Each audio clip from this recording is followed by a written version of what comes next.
Makabig isa sa pinakadako nga sunog nga natabo diri sa syudad sang Iloilo sini nga tuig, nagluntad sa Boulevard Molo kagabi. Hindi mahapos ang pagpalong sa mga bombero sa kalayo bangod hindi inidirekta nga masulod sang fire truck. Isa sa gintumod sang mga residente nga ginatunaan sang kalayo among ginsindihan kag nabilin nga kandila sa may altar. Aring balita nga gintutukan ni Josel Huesca.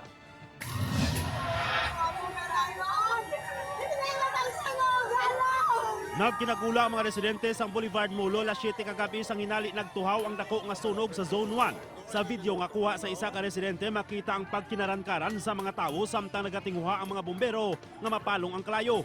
May isa pa nga ginhingagaw ipalayo ang iya salakyan.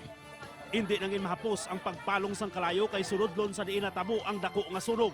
Pagkakuan nag-report ng pamuluyo may sunog, nagdako ilabaga laban di light materials mo.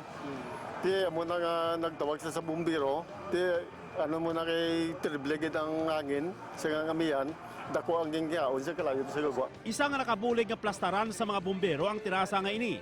Mas mahapos sa ila ang pagsaylo sa mga atop sa mga puluyan agod mapunggan ang paglapta sang kalayo. Sa mayor nga dalan sang boulevard ang mga fire truck kag ginapasa ang tubig sa mga hose agod makasulod sa lugar. Gani makita nga pila sa mga bombero nagatulok na lang samtang wala na sang tubig nga nagagwa sa ilahos. Pila sa mga residente nagbayanihan na lang agod makabulig. Sa inisyal nga report, gintumod sang pila ka residente nga naghalin ang kalayo sa puluyan ni Andot Binavista. Uy, naku kabalo kay ti ang sunog, dako na mo. Ubos na halos balaya, ubos na. Tiway ko kabalo kung dinalin, basta kada gadlaw ya, gasindi na sa kandila. Anom ka bulan suno kay Manong Noel nga napatay ang asawa ni Andot kag masami nga nagasindi ini sang kandila.